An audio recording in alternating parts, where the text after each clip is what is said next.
Superman has debuted around the world. That means it's time to talk spoilers.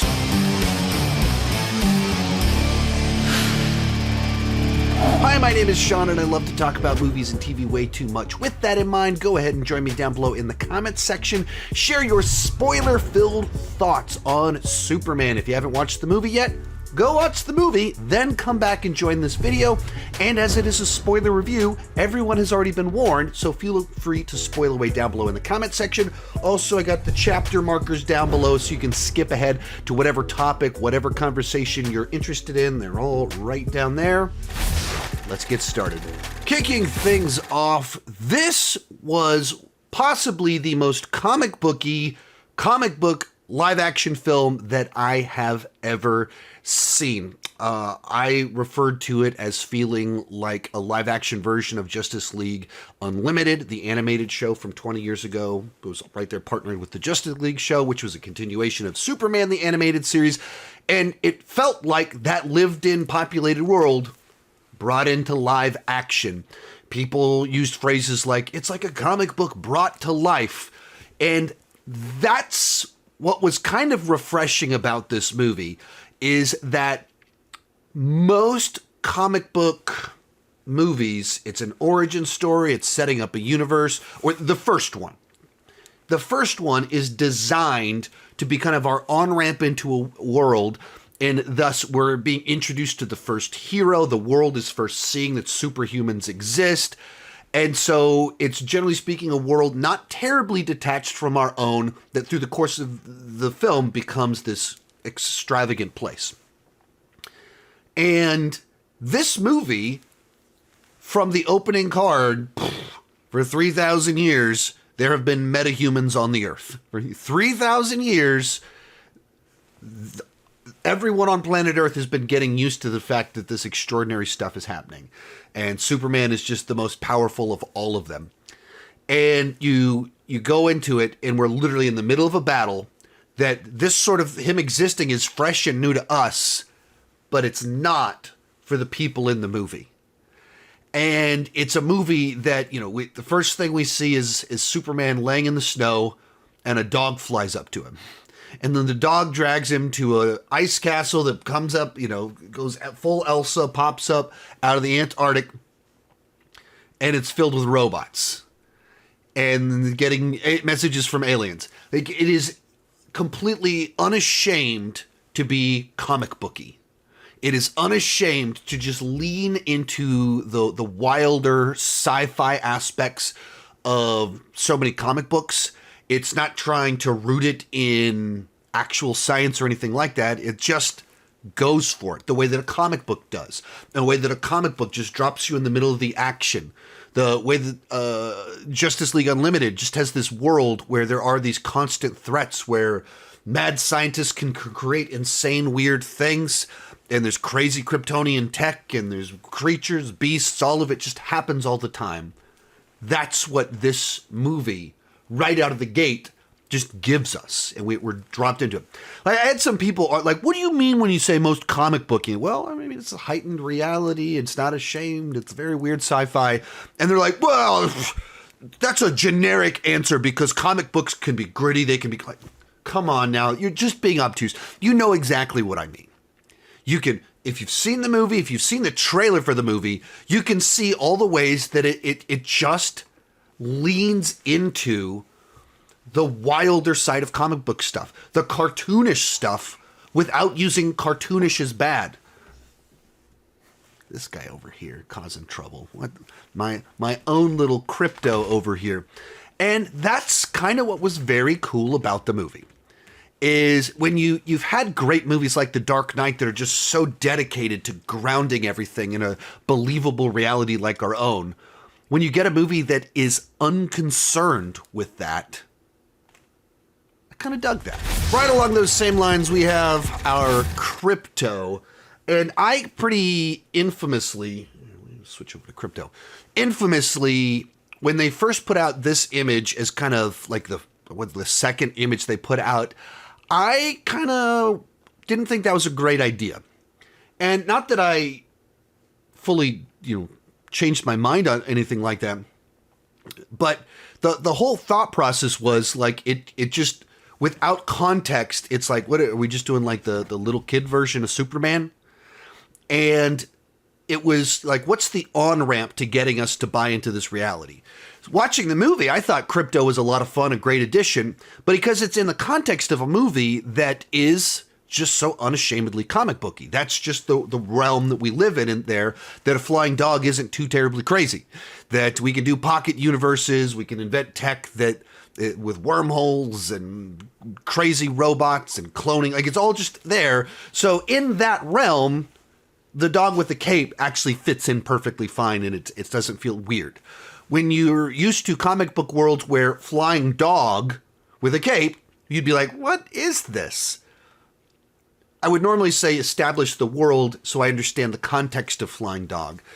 They went with flying dog first. I don't think that was the best introduction for Krypto, but hey, that's a nitpick of things. In the movie, as someone that has this dog over here, that you've already seen this guy causing trouble in our little filming today, but you know, having a misbehaving dog that also happens to be superpowered, there's just something really fun about that. And the fact that Clark is both constantly irritated by his dog, but also very fond of him, is about as much of a pet dog as you can get. That seems to be the relationship we frequently have with our dogs, and they built that into a Superman movie, that's a place of comfort for him while being a constant source of stress and anxiety. And so it's like they understood the, you know, not surprising since obviously James Gunn seems to love animals, but he understands the relationship that people have with their pets.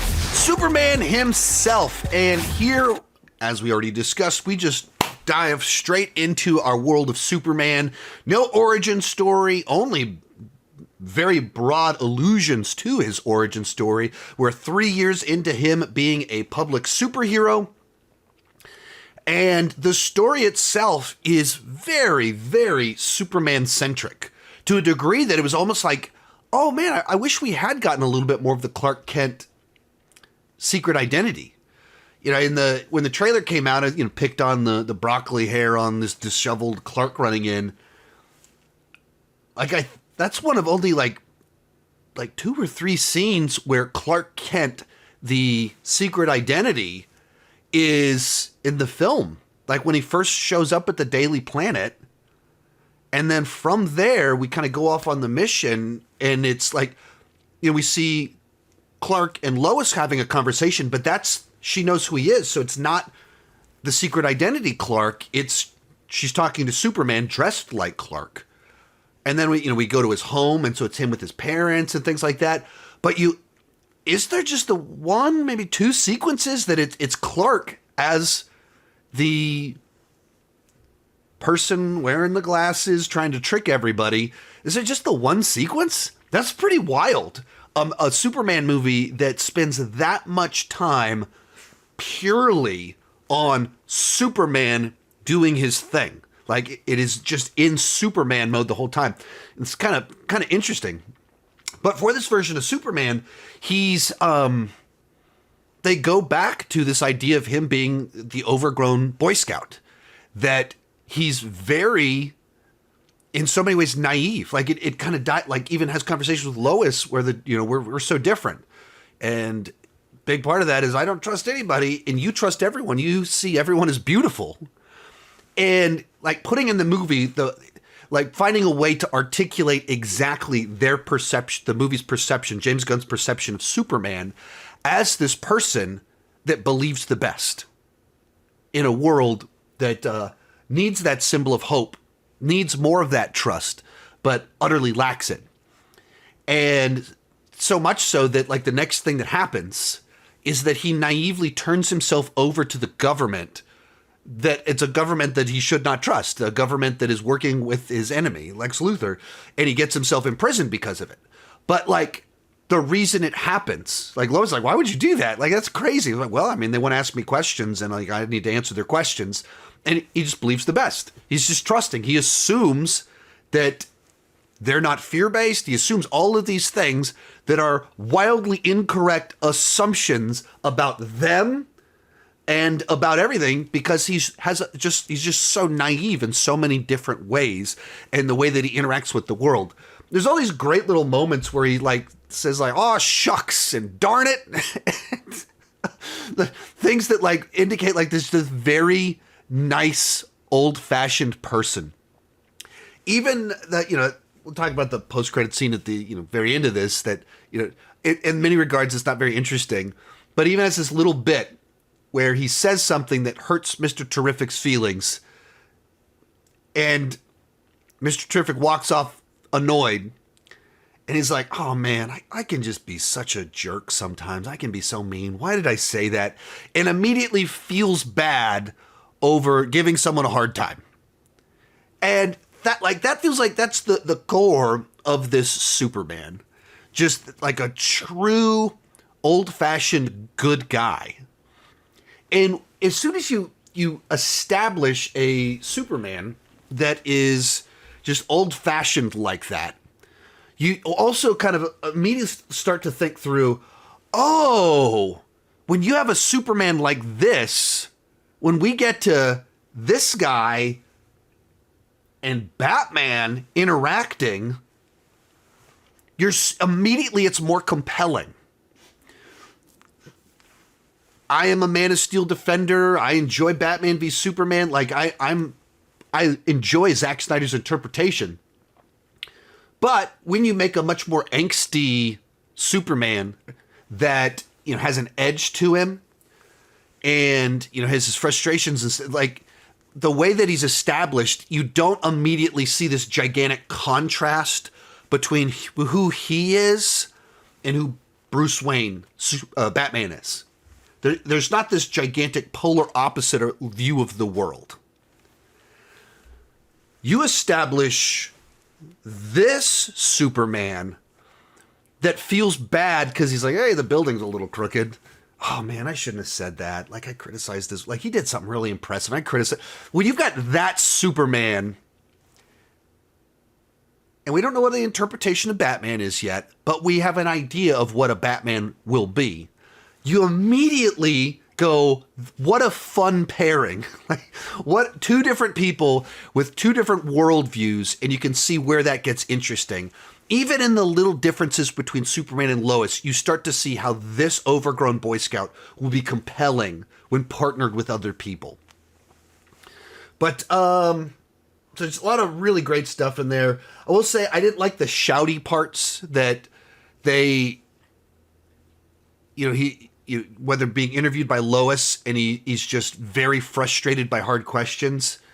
And perhaps if that scene was later in the movie and you've already established, hey, buddy, this is just a weird time to kind of, are you trying to come up into my lap? You've established him as very naive. And so he goes in as this kind of naive person into the interview and is just frustrated that his girlfriend is being tough on him. Right? You understand what I'm saying, right, buddy? With questions, when he knows where she feels on some of this stuff and is just kind of discovering that, wait, we don't fully agree on some of these, which she's kind of critical. If the scene had played later in the movie where we understand him a little bit better, I think the frustration plays differently. But when it's one of the earliest scenes we have with him in the movie and kind of unpack him a little bit, and we're just seeing their relationship, the first interaction we see of their relationship is essentially a fight from a professional setting, what should be a professional setting. She's doing her job and he's acting like her boyfriend. And it puts him in a bad light. And there's a certain side to like that he's naive that explains away some of the shoutiness and some of his reactions to it, but also making Superman this naive, super nice guy, but also shouts a lot and is like emotional outbursts. I don't know that particular part was handled all that well. The other thing, a lot of people, the discussion, one of the criticisms from certain people is that it's a movie where Superman gets the crap kicked out of him for 2 hours straight. And this to me seems like just such a stupid criticism. If you think the way that he gets beat up is not compelling, fair enough. The idea that you want your protagonist to not face obstacles. Well, he's Superman, so you should be able to beat everybody up. Like, the idea that you want your movie to have a character that easily overcomes everything in front of him is ridiculous, because you don't. That's a very boring movie. That's why movies don't do that. That the reason we complain about girl bosses is because you take a character and you make them too powered, so they just make their way through everything. And when you write a girl character like that, you go, what are you doing? Now you're saying you want to write Superman that way, that he doesn't face obstacles. Of course you don't. And so they made a movie where they've established he is the most powerful. He can win. So what do you do when suddenly he's not winning? What's the scenario that creates that? What creates that situation? How would he respond? And how do you turn the most powerful character into an underdog? Well, you make a clone of him that is equal in strength and speed. He wants to be a good person, so you change his perception to the public. You use the fact that he's naive to get him to turn himself in and use his weakness against him.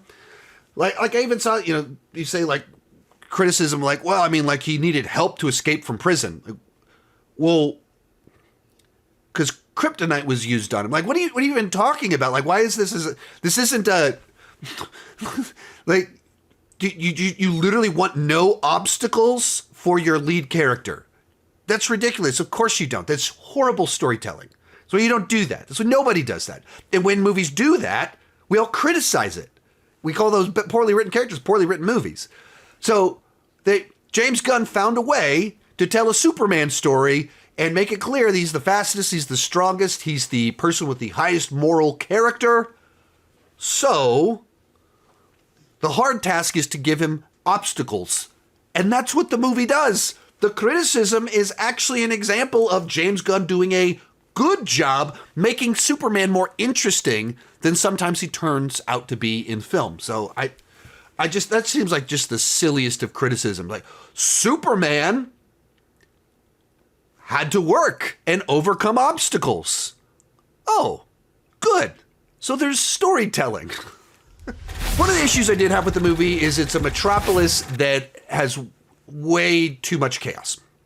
And so in my review, I talked about how, like, why would anybody live in Metropolis given how much destruction is there? I had some people like respond back, Sean, I don't think this is a valid criticism because you can apply this to every comic book movie. I mean, why would anyone live in Gotham? Like, okay, well, I've seen a high percentage of the comic book movies that have been made and was able to believe in the reality that people would live in the city.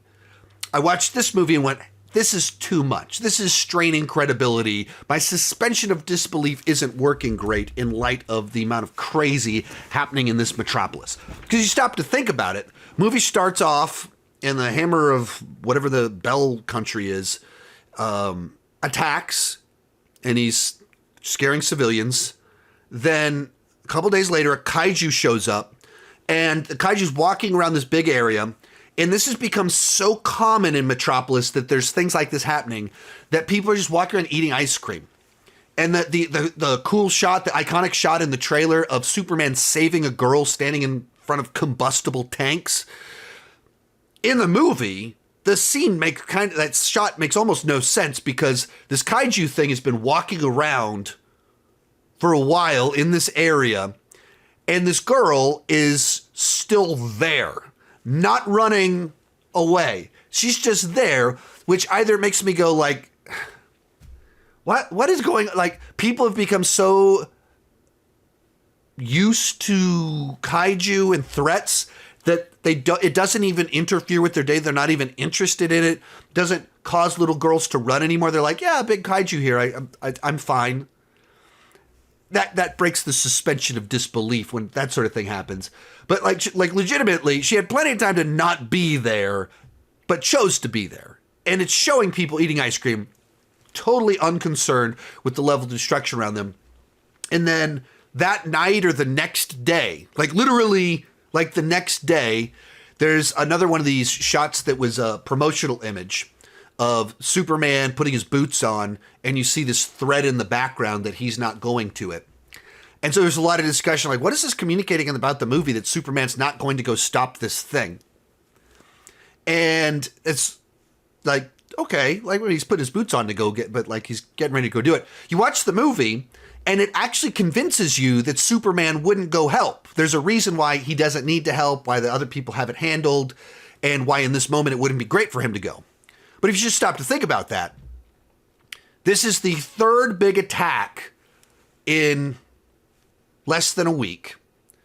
And Superman's like, oh, it's just some sort of interdimensional being. They've got it handled. Like, big flying thing over the city, third one this week, is so normal that Superman's like, they got it covered. I don't even have to worry about this. It's no big deal. And then, I don't know how much time passes over the next little bit of it, but it's not month. It's, once again, a few days. Metropolis has a rift that literally tears the city in half and knocks over bunches and bunches of skyscrapers and collapses bridges. 4 gigantic attacks in 1 week with massive destruction taking place. You go, at a certain point in time, it breaks the suspension of disbelief that people would live there. Of like, just, okay, there has to be some line for everyone at some point in time where you say, that's too far. And I would say this movie pushes it for me. But the other side to it, the problem you run into when 4 attacks like this happen in a week, and you've established the people in the city aren't shocked by shocking things anymore. That you have this spectacle inflation, that the amount is just inflated so much, it's so common that it stops having any impact. When you present that in the world, that little girls just walk around under the feet of kaiju, men keep eating their ice cream. If the world isn't shocked by it, why was I as an audience member, why would I be shocked by it? If this is just normal every day, nothing different about this, you've lost something. The spectacular is no longer spectacular. The awesome no longer inspires awe. So what can you do? Like you've cranked everything up to 10, to 11 all the time, so nothing has any impact. I don't know that that's the best starting point, that your entry level into this world is nothing surprises people anymore. Citywide destruction happens 4 times in a week, and people are used to that pace of destruction. I don't know that really worked for me. All right, let's work our way through the main plot lines. First big one will be the message from Krypton. So right from the beginning, it establishes that when Clark goes to his Fortress of Solitude, his robots start playing the message from his parents. And he finds that soothing, and it's the thing that anchors him.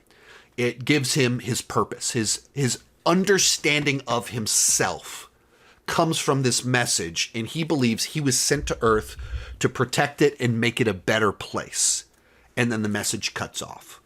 And so if you're watching it and your message cuts off and things like that, you start guessing like, oh, I bet what's in the back half of the message probably won't be great. But this is our starting point for our understanding of Clark, is that his identity comes from a message from his parents and this belief, I am here to make the world a better place. Very Superman-y. So then, Lex Luthor finds a way to get into the Fortress of Solitude, and a bunch of this stuff in the trailers I thought was going to be later in the movie, like him getting beat up. I assume this was going to be like the 60% way through the movie, is that he's struggling and has to find his, like, normally that's what you do. The movie starts with what I thought was going to be 60% of the way through the movie, like, right there it is. And likewise, breaking into the Fortress of Solitude, killing the robots. I thought this was going to be Superman's low point before the third act. Nope. This is the first act. This is kicking everything in motion. But Lex gets the message, plays the message, and so Superman, whose identity is, I'm here for a purpose because my parents sent me here, I'm a good person, I'm trying to treat people right, and just this aw shucks naive perception of how people behave. And Lex Luthor is media savvy and understands people and how twisted they are much better, and so uses information against Clark. And it's not just that it turns people against him, it also is he publicly hears the message for the first time and has to process it while the world turns on him. And the trailers showed the footage of, people throwing cups at his head and him walking away. And there's shots very reminiscent of Batman v Superman in this kind of idea of the, does the world need Superman? How should it react to Superman? Without context, it feels like this movie was rehashing it. In the movie, it's very clear that it's a very different use of news to explore the character, because here, what we know is Superman is a good person. And the world does need Superman. It desperately needs him, even especially in the context of this movie. But Lex is using information against him. And it's working.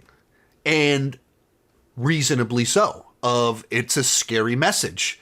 You have this very powerful being that you think is good because he's behaving nicely, but what if he's not? And you get proof that, wait a minute, he's sketchy. There's something here that he hid from us, and what is he up to? And turns people on him. And this kind of turns into, it's not so much that Superman necessarily is a classic character arc of growth and change in the film, in the traditional sense.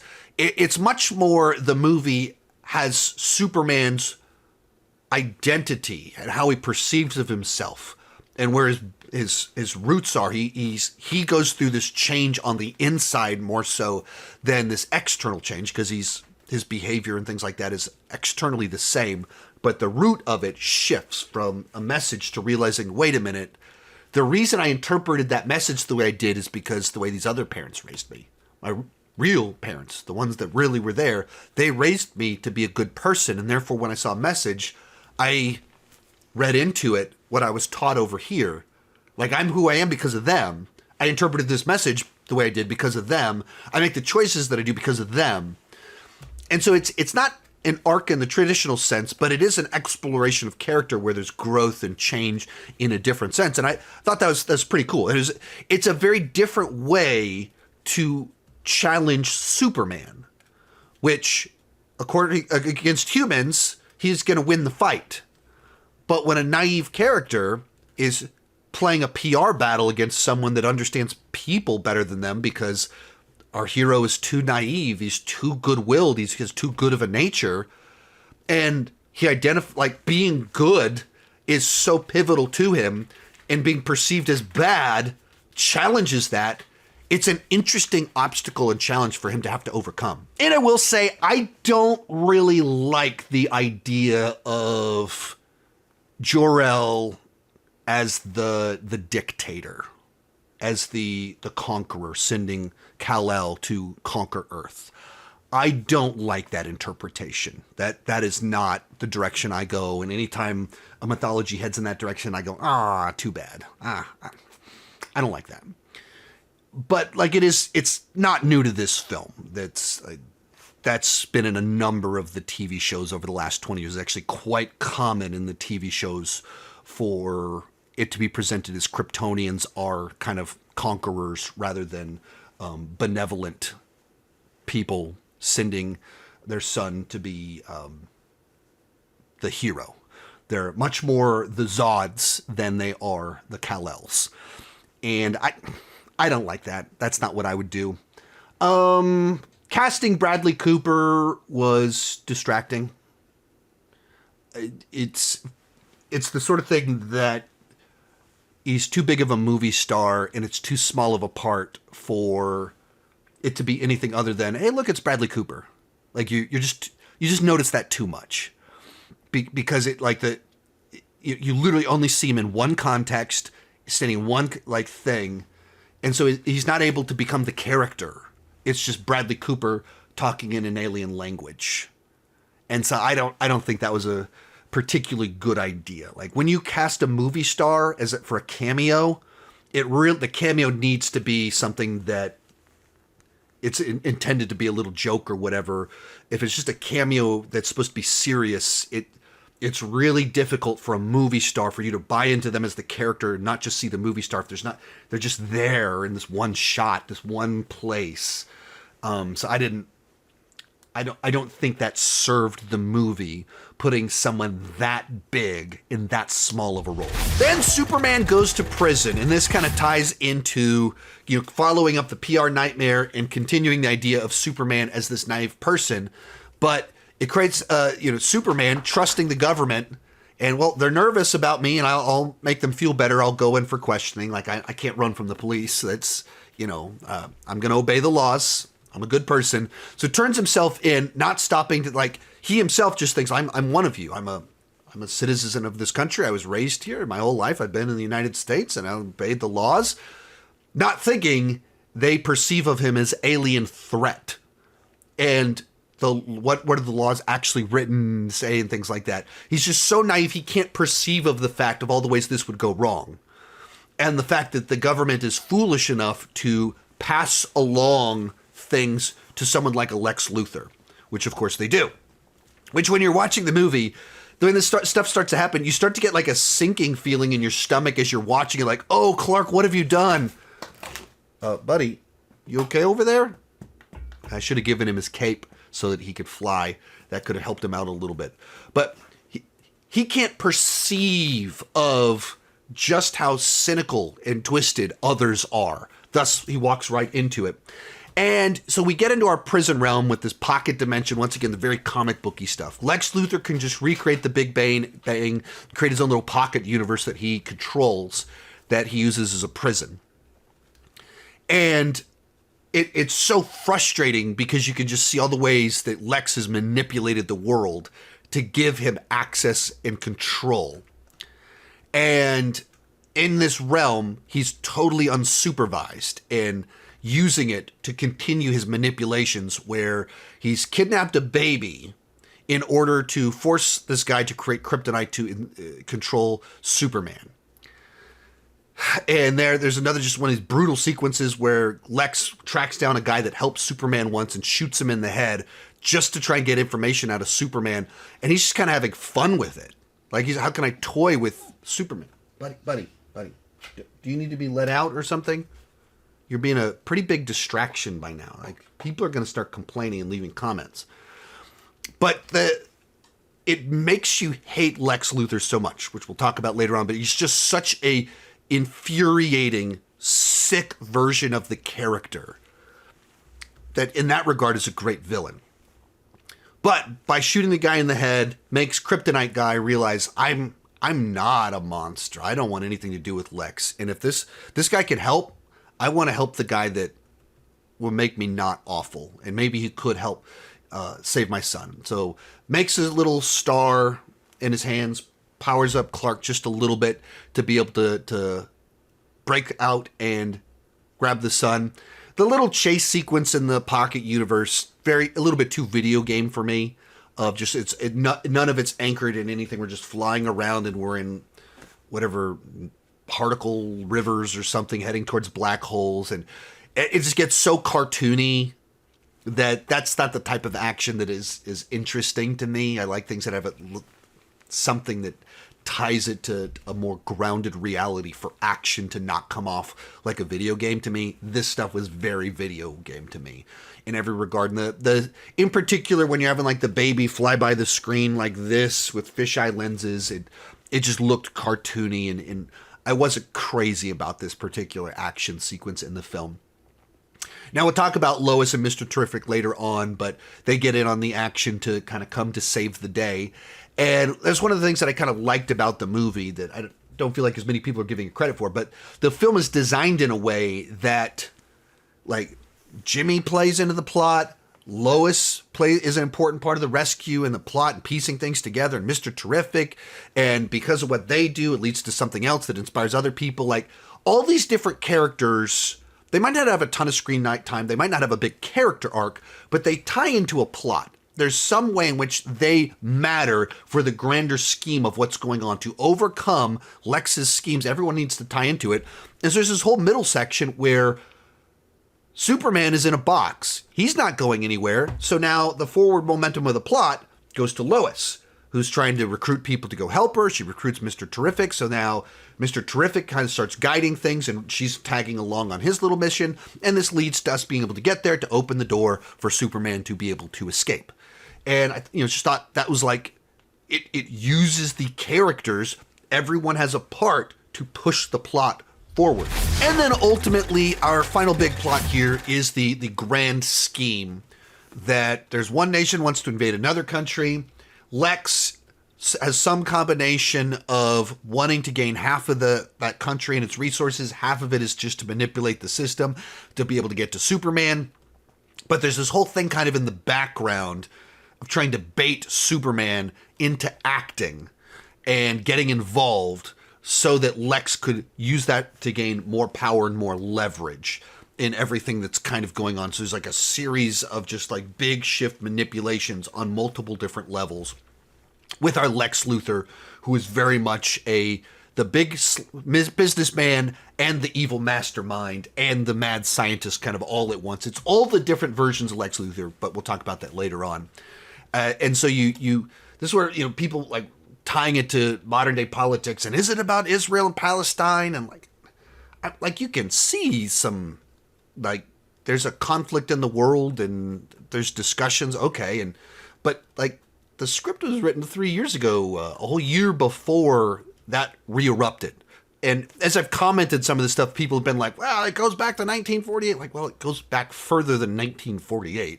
But you're referring to a conflict that erupted. The thing that you're saying the movie references started a year after the movie had been written and he'd been hired. So could there be allusions to it or something? Sure. I mean, I would think Russia and Ukraine would be the more obvious thing, that there's more clear parallels in the nature of the invasion. But it's not like the movie's making a statement that is a political statement other than dictators invading countries is bad. Which hopefully we can agree with that. So it was, what I liked is that, as I mentioned, the plot is able to work it out in a way that the way that this all gets exposed is because Jimmy has connections to Eve. So even the selfie-taking ditz is in part of the important piece of the espionage that gets, or not espionage, investigation that leads the Daily Planet to get involved in. The one that pieces it together is Lois, who writes the piece. And then Superman can't be the one to go back, but because of Superman's actions, he's able to inspire people. And because of the way that he inspires different people, the tides turn in his favor once again. And so the Justice Gang shows up, and all these characters, several of which, well, I guess all the ones that actually show up in the country to stop the conflict were the people that initially did not want to get involved. Hawkgirl did not want to get involved. Green Lantern didn't, and our Metamorpho, I'm blanking, I'm getting that wrong. Obviously was using kryptonite against Superman. And because of the actions of the film, because of Superman's choices, behavior, he's able to shift them and sway them and inspire them to act. It's where there is a clear character arc for some of them, and they go and save the day. And the way that the movie sets it up, that Superman does not even show up to stop this second conflict, but as these primitive people are about to be invaded, you have children raising up flags of Superman, and then everyone starts chanting his name because they view him as the symbol of hope. And the music kicks in, and there's like, that was cool. Like those inspiring moments where it's like people were inspired to look to him for hope, and then other people were changed. Their actions shifted because of him. You getting inspired by Superman, buddy? We'll take a break in just a second, okay? And because of that, it's able to like earn the emotional payoff of the Justice Gang showing up, Green Lantern being very irreverent as he shows up, but that act itself means so much in the context of the movie. From there, we'll go to the characters with Lois Lane, and she's here played by Rachel Brosnahan. Fun fact, I was at an awards show back in February, Critics' Choice Awards, and she was actually at the table next to me, which was just a pretty wild, surreal experience to be like, that's going to mean that's the new Lois Lane, and she's at the table next to me. And there are a bunch of famous interviews from her, and the dress she wore sparked a lot of discussion and pictures being shared across the internet. That's what she was wearing at the table next to me, and she was at a table with like Orlando Bloom and Sarah Michelle Gellar. So it was like wild that this was a day in my life that they were all right at the table next to me, 10 feet away. But so this version of Lois Lane is both classic, feisty Lois Lane, always pursuing the story, but also dating Superman and trying to figure out what that means and what that looks like. And this provides opportunity both for her to, as the journalist interviewing her boyfriend, to frustrate him because she's not backing down. She's not playing it safe and easy because of who she is. And in fact, like the whole context of it, she's calling him out for like, you keep interviewing yourself. You can't do that. Like there are gigantic problems with the idea that you only do fake interviews with yourself and thus are never challenged. And so she asks questions and she asks the question she would ask and she doesn't back down and doesn't soften anything for him, which drives him a little bit crazy. But that's the feisty Lois Lane in there. But it's also in the context of she's trying to figure out a relationship with someone so different from her. And while you don't get the classic Lois versus Clark Kent, it plays out, it's like almost a subversive version of it, because we're usually seeing her interact with her interact with the classic version of him as Superman and presenting it like that there's so much that she does like about him, but it also pauses to make this point of there's still very different people, even like not just because he's Superman, but because Clark Kent is him too. Like that he's this small town boy that is naive and believes the best in people and likes a bunch of radio pop punk bands and thinks that makes him punk rock.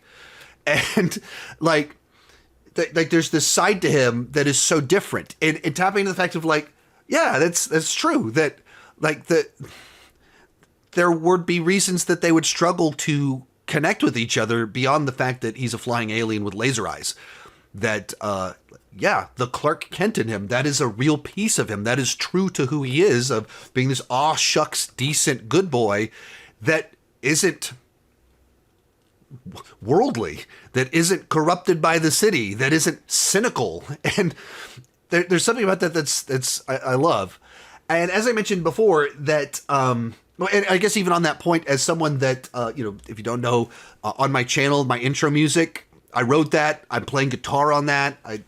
I have utterly failed as a musician, but was in a bunch of ska punk bands back in the day and wrote a bunch of ska punk songs. And so the discussion of punk rock in it, and the radio version of that versus the street cred version of that versus the discussion of what is a punk aesthetic, and as it becomes so much so that the edgy version of it has become so common that perhaps the wholesome version of it is now more punk rock than the edgy version, as edgy has become mainstream.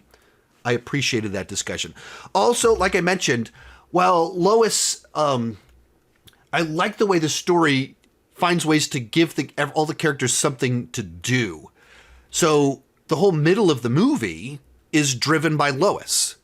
That when Superman is taken, she very quickly is like, what's going on here? We need to figure this out. Like, what is Lex really up to? So she's doing journalist stuff. She's also doing, I need to help Superman stuff, and goes to the Justice Gang and like is in on the act. Like she is the thing that kicks things in motion that leads to the public reveal of what's going on with Lex, but also is what created the scenario where Mr. Terrific opens the door so Superman can escape. She has a part to play in all of this. And through the course of it, also realizes that she really does like Superman. Like that. Wait, all that like his believe in the best, that actually matters. That's what I love about him. That thing that makes us so different is also what makes him so beautiful. As he views everyone as beautiful, that's what makes him beautiful.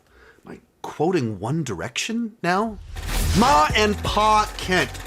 Now, when they were first cast, I was kind of confused because it seemed like we got a lot of movie stars, big name actors, and then I'm not familiar with the lady cast to play Ma Kent at all.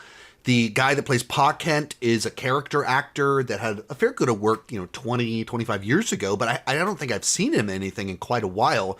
And so kind of a character actor that hasn't been super active recently, but did a bunch of really cool stuff back in the day. And then even kind of the way with the little shots of them in the trailer, I wasn't quite sure what they were going for. Like, it felt very different. The casting felt very different from the rest of the way the casting was done. And you watch the movie and they're introduced over a phone call where Ma Kent is like shouting into a phone and Pa Kent is just kind of tinkering in the background. So I wasn't really sure, like, what's kind of going on here. And then you kind of get to the Smallville sequence, and you kind of see the way that they're really characterizing, Pa Kent. And he gives his words of wisdom, as Pa Kent is so famous for doing, but all of it has such a different feel to it than classic kind of Pa Kent, in particular this most recent, the Zack Snyder version of it. And almost I feel like they're the anchors for the movie. That everything in Metropolis is heightened and kaiju show up all the time and super technology and all this crazy stuff. And then we get to Smallville and we're just at this one house, and it's very normal people with nothing exaggerated about them. And I almost go like, the fact that they're character actors is perhaps exactly what makes it work. I love Kevin Costner, and so him as Pa Kent, like in the movies that he was in, given the part that he was given, does a great job as the wise farmer. Kevin Costner, has done many outdoorsy types of roles. He fits nice, like you can absolutely believe him in that part. But Kevin Costner is a gigantic movie star that, in the 80s, 90s, this guy was on top of the world. Oscars for Dances with Wolves, like this, like as big of a movie star as you can get from my childhood, outside of like Tom Cruise and Will Smith. But even more, but acclaimed in ways that they weren't. And so that adds something. Even Diane Lane is not Kevin Costner famous, but a big movie star, and not terribly far long before she was Ma Kent, she was a sex symbol. And so they look and have the presence of movie stars. And if you'd had that level of screen presence for this Pa Kent, all of a sudden, he's no longer an anchor into a relatable reality. He's just one more larger-than-life thing. But you get a character actor that is a great actor, but doesn't have that movie star screen presence. He's unassuming. He's not like super charismatic. He doesn't cut through or anything like that. The way a Kevin Costner just like, this is movie star. You just can't help but watch someone with his presence. And you get someone that doesn't have that. He has his own qualities that are great. But he's not a movie star remotely in the category of Kevin Costner. And that's exactly what this movie needed. And this Pa Kent was supposed to be. He's just a guy. Kevin Costner is not just a guy. Kevin Costner's Kevin Costner. Diane Lane is Diane Lane. And this is just Ma and Pa Kent. They're just people that happen to be good people that found an alien. And so it's like, just feels like the most humble and normal of upbringings for the most spectacular being on the earth. Like, I didn't get it until we were doing the Smallville sequence. And it was like, you've built up this whole thing of you have this argument about Clark Kent and punk rock and the music he listens to, and you go to his house and he's still got the poster on the wall, and you see normal. Everything's been spectacular up to this point in time, and finally we're in a place that is normal. And you can't populate the normal house with big movie stars. And suddenly that becomes the anchor. It's like, oh, that's interesting that the way this worked and why this worked and why it needed this. And even as he gives his wisdom to Clark, his wisdom, it's not nearly as big of a speech as the Kevin Costner stuff. It's not as epic and eloquent and beautiful. It's just like good old-fashioned wisdom from a man that's not known for giving speeches and being super chatty. He's just a good guy passing along how to be good. Then we have Lex Luthor, of course, our main villain. And the two things I really liked about this Lex Luthor, one is the way they found a way to kind of merge together all of the classic Lex Luthors. He's got the modern era Lex Luthor thing of he's evil Bruce Wayne, that he's got his own companies, public face, people listen to him, trust him. And so this big prominent figure in Metropolis and the world that has a legitimate face to the world. So we've got that version. He's also a mad scientist that is inventing stuff that, all the classic era inventing gadgets and stuff like that. And so they're like leaning into, he's creating pocket universes and all these gizmos and things that he's creating. So public face, but also mad scientist that's kind of into that. And then there's even a little bit of the real estate stuff that in and of itself, the Gene Hackman real estate scheme, Lex Luthor, I don't really like, but they put it packaged it in the context here where it's like you could do a little nod to some of the Hackman Lex Luthor stuff, real estate schemes, but it's in a context where I went, oh, I'll buy that. Yeah, you earned that. That fits with everything else. So that's a nice little nod. And so a Lex Luthor that does all the different stuff. Whatever Lex Luthor you like, you got some of them in here. The other thing it does great is this is like by far the most hateable Lex Luthor that we've ever had. Hateable doesn't mean best, but hateable does mean you've done something right in trying to craft your villain. Where almost immediately when he's introduced in this film, with just his utter contempt and manipulations of Superman, the public, the lies, you just hate him. He gets under your skin immediately. But it only gets dramatically worse. Every scene that he has, you hate him more and more. The more you understand him, the more you like, this guy is despicable, grotesque, and the blatant hypocrisies of everything he says about metahumans making the world worse while he's in the process of ripping a city in half and unleashing destruction upon Metropolis to stop the metahumans from unleashing destruction upon Metropolis. He just infuriates you. And you do the prison sequence where he's just so petty and cruel and casually shoots someone in the head just to torment Superman, to maybe get information, but kind of just for his own amusement. And you despise him. And then you get into the third act where he's literally totally fine threatening our entire reality just to try and expose Superman and get to Superman. You hate him. I'd say that also kind of a little bit, I wish they'd, like, everything we learn about Lex kind of comes from monologuing. There's a little bit too much monologuing in the movie of like, you're envious, Lex. You're right. I am envious. I'm envious because of this. Da, da, da, but my envy is used by this. Da, da, da, da. My envy is the tool by which I can save you. Like, and he goes into a whole speech upon how envy is one of his positive traits. He's turned a negative into a positive because he uses it for the good of mankind. But it's all monologuing. But I never felt like he became a multi-layered person. So as a Smallville person, you of course have the by far the most layered Lex Luthor, Michael Rosenbaum. Now it's an unfair comparison because you're talking about after 3 episodes, you'd have way more Lex than you have more Lex in 3 episodes than you can have in a movie just by simple screen time rules, but in runtime.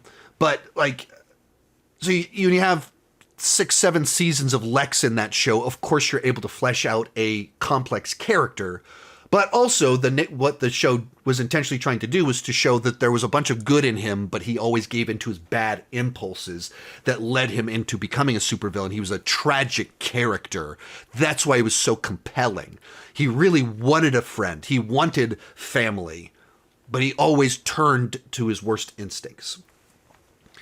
And with this one, the thing that makes it so he's so hateable is that any sort of relatability, anything where you could sympathize, empathize with him, anything like that is just stripped away, and you just see the cruelty, the hypocrisy.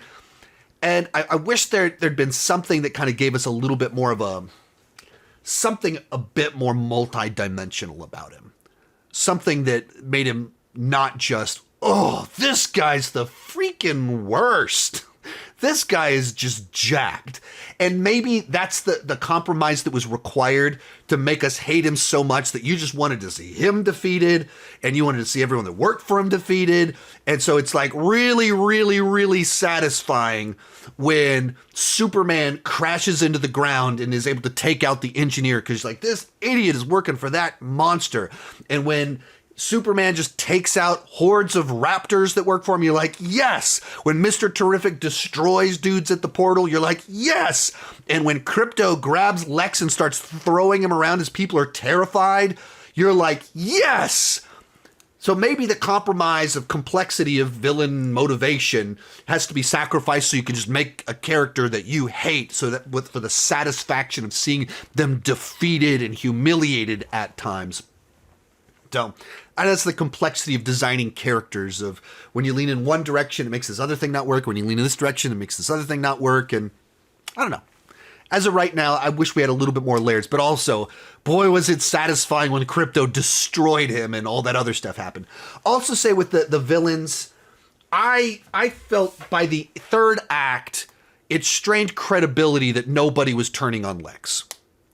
And I tried to say this in my spoiler-free review, and people are like, what are you talking, like, you look at the way that people followed Hitler, and look at the way that people, the MAGA people follow Trump no matter what he does, and look at the way the people in this country, and look at the people, and they listed off all these examples of people that are followed despite actions that are controversial or pure evil.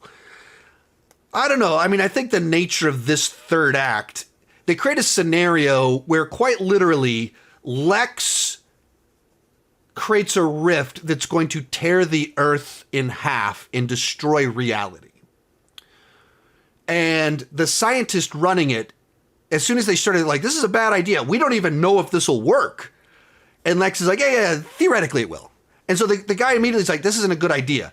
And it keeps happening. The guy keeps saying it's a bad idea. It's like, this might not work. We got to stop this. This is, and you reach that point in time of like, it's not just a matter of do they believe in the person, his cause, his money, but it's just pure personal survival of clearly Lex is unhinged and doing something completely insane, and everyone in the room is still going along with it as they are well aware they are about to die. Well aware that they are about to, whatever utopia they're hoping for, Lex's utopia that is alluded to at a different sequence in the movie, it's all going to be destroyed with what Lex is doing. So why are you still heading down this path? Like like someone would like snap. There's enough people in the room that they would stop being like, yeah, because they're still cheering every time Ultraman throws a punch. Someone would snap and go, we're all gonna die. The building we're in is collapsing. The city that we live in, my apartment is destroyed. Maybe it's time to shift strategies. Mr. Terrific, to me, this was one of the most pleasant surprises. Not familiar with Mr. Terrific in the comics, but I've seen him in some of the TV shows and stuff, in particular Arrowverse, and I didn't find it particularly memorable or interesting in Arrowverse. So I didn't, when they said he was in this movie, I was like, oh, whatever. And I don't know if they teased any of this in some of the different trailers that I missed, but the trailers I saw did not really tease any of his personality. And almost immediately, he's a lot of fun. As like this guy that is irritated by everyone because he thinks they're stupid. There's something very fun and charming about that. Maybe charming's not the right word. There's something very fun about that. But it's not that he's a bad guy, and it's not that he won't help, but all along the way, he's just rolling his eyes at everyone over just how foolish they are and how they're not keeping up, everything like that. And he likes to step on toes and like, well, I'm really just helping you because it'll make Green Lantern mad. And it's like doing the right thing and all along making choices to like continue in that direction. The only one that joins Lois on her little adventure, but also talking down to her the whole time. And it was just played to absolute perfection. The constant, everything about it of like, well, let's save this creature. Like, oh, really? Are you serious? The kaiju destroying the city and you're trying to figure out how to put it in a zoo? Really? On planet Earth? Really? That I just loved about this character, and they kept it going the entire movie.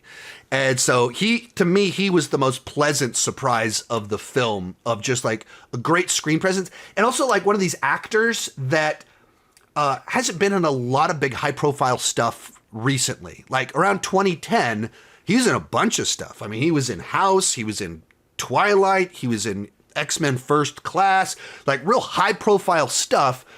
And but like never like got to get that next level where he was like the scene stealer. Like remember in X-Men First Class because you're disappointed of how little, because he was underutilized. And in this, it's like he finally got his big high-profile role where he is the guy that's stealing scenes from Superman and Lois Lane. You're like, yes, yes. Hawkgirl. I would say she's one of the characters in the movie that got shortchanged the most. Where it seems like they didn't really know what to specifically do with her. And therefore, they used her just to kind of represent her character arc, which is to say she represented someone that didn't care at the beginning and is inspired by Superman to act. And so she serves a plot purpose, but it kind of could have been anyone. There was nothing specific about her character, her characterization.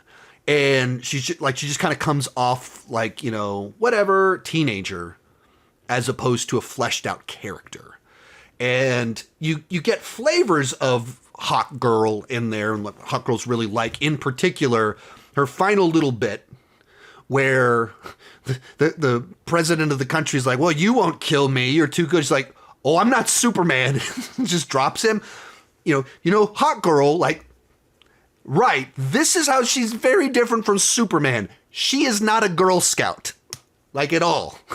That's what makes her fun. And the rest of the movie doesn't really, you don't get that about her. She just kind of comes off like, yeah, I'm superpowered, I'm on the team, but like, what do I care? What does it matter to me?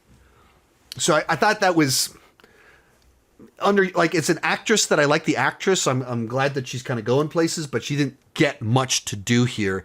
And when she started screaming in the third act, that was kind of weird too. When she attacks, she goes, ah! Thought that was weird. the final big thing she does, killing someone.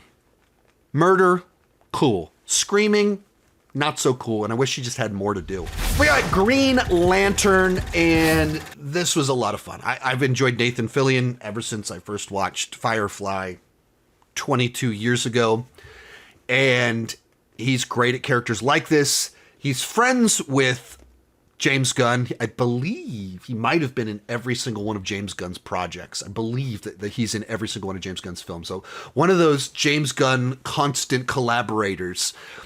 And this is by far the most high profile role he's had in one of the films. And you wonder if the reason that James Gunn picked this Green Lantern, Guy Gardner, specifically so that Nathan Fillion could play it as the way it is. Because there's all these, Hal Jordan and Jon Stewart that are much more heroic Green Lanterns, classic heroes. And then you have the dumb one.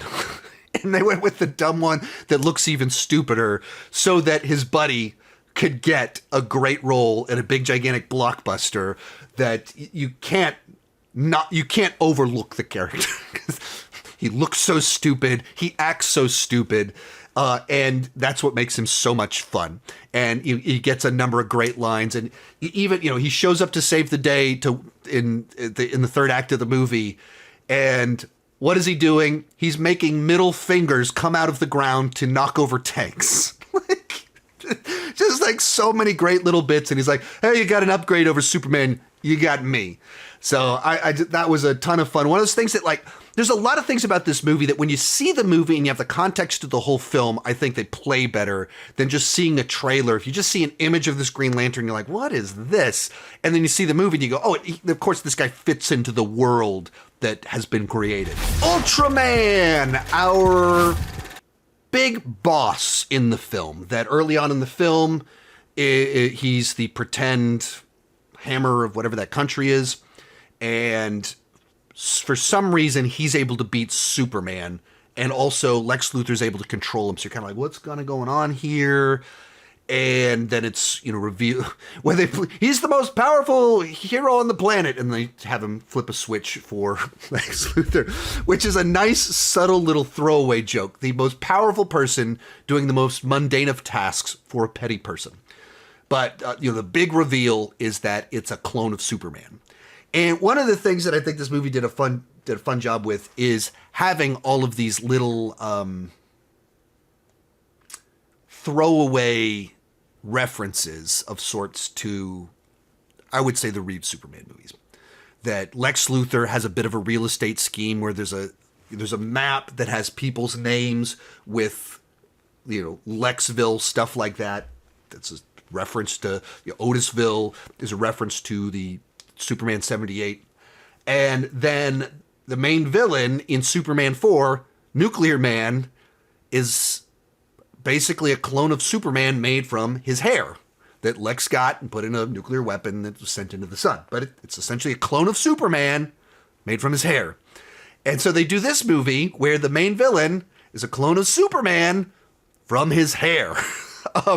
And so difficult to, seems like a pretty obvious little reference there, a little wink at a movie that is, generally speaking, not well regarded. And I didn't, because we've done clone of Superman before, Superman battles evil Superman. We did that in Superman 3. We've done some of this stuff before, so I didn't specifically like it.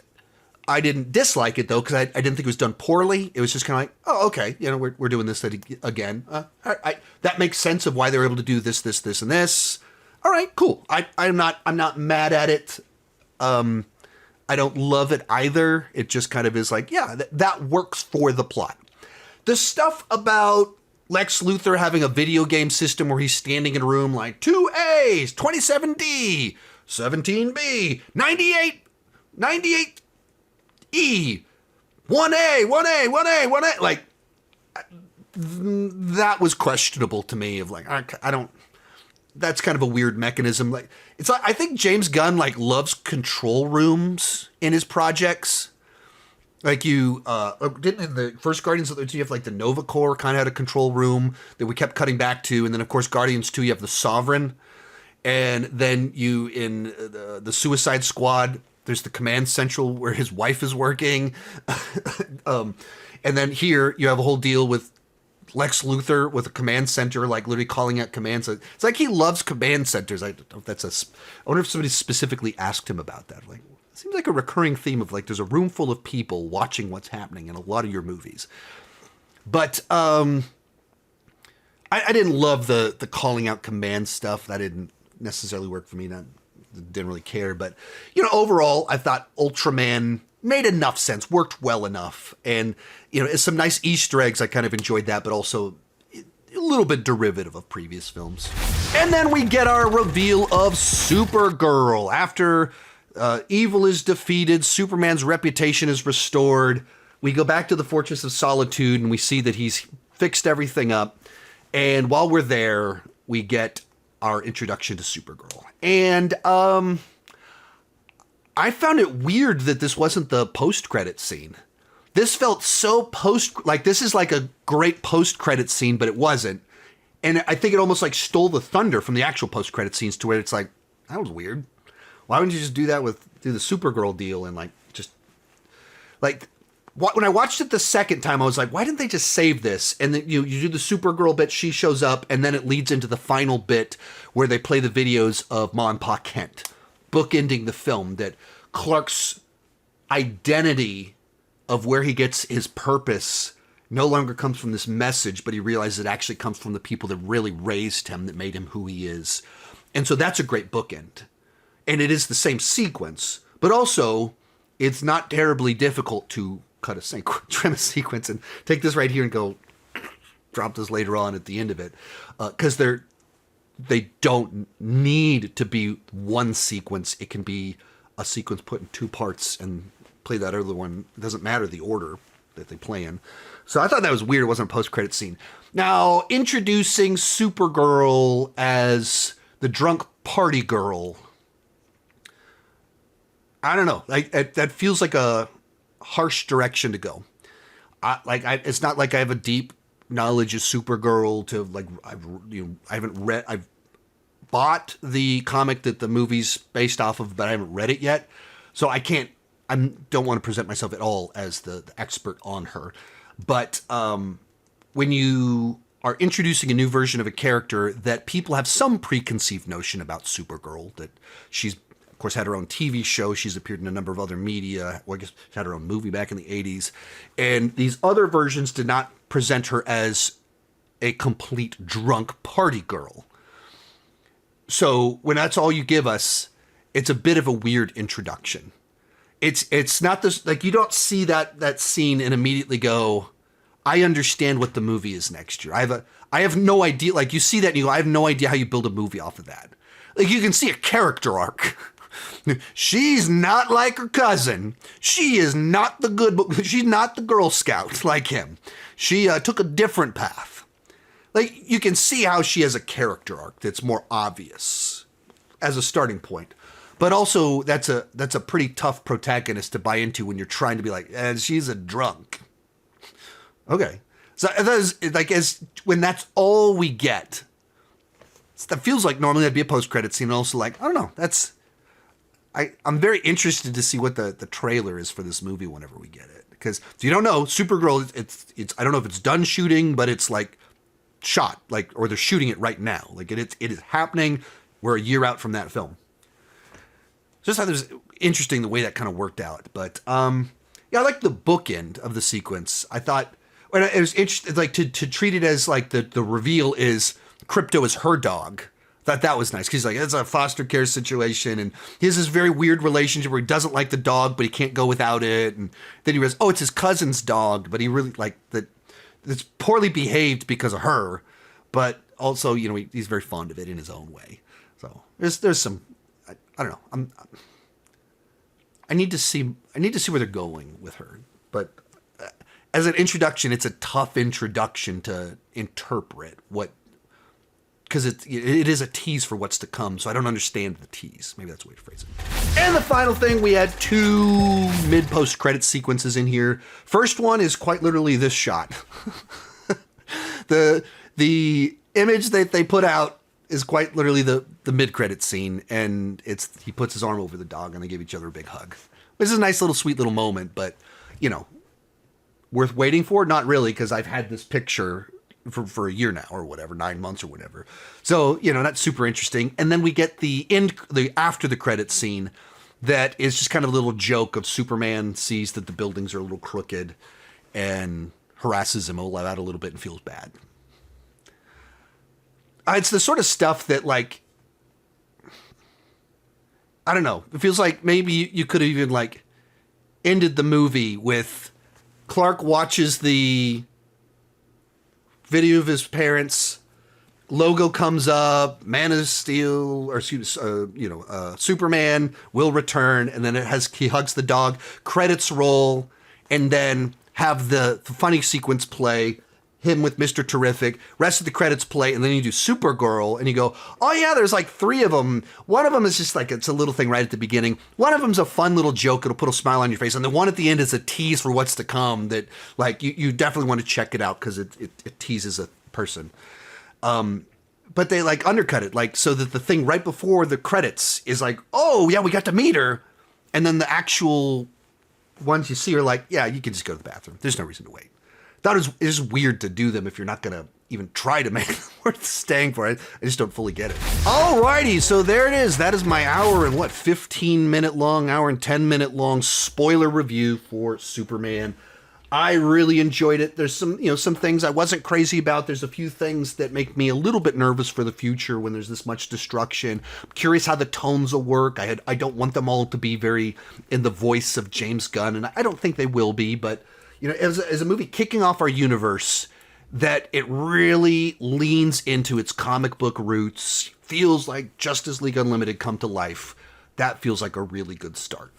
And as a final little thing, my sister, who is a legitimate comic nerd, you go in her bedroom, there's a stack of comics this hall next to her bed, and growing up, we used to ride our bikes to the comic book store, and I would look at the pictures, and she would actually read the comics, and has never stopped. And is much pickier about movies than me, and didn't like the Zack Snyder films at all because they were too dark. She went to go see this last night, and she loved it. And she had little nitpicks here and there, but other was like, this is what I've been waiting for. Like, really feels like the DC universe that I read in the comic books. That is the glowing review that I was hoping that my sister, who's a little pickier and actually knows how to read, what would she think? She loved it. So that was pretty cool. And I thoroughly enjoyed it myself, and can't wait to see what we're going to get next in this universe. Let me know your thoughts down below. Keep talking movies and TV too.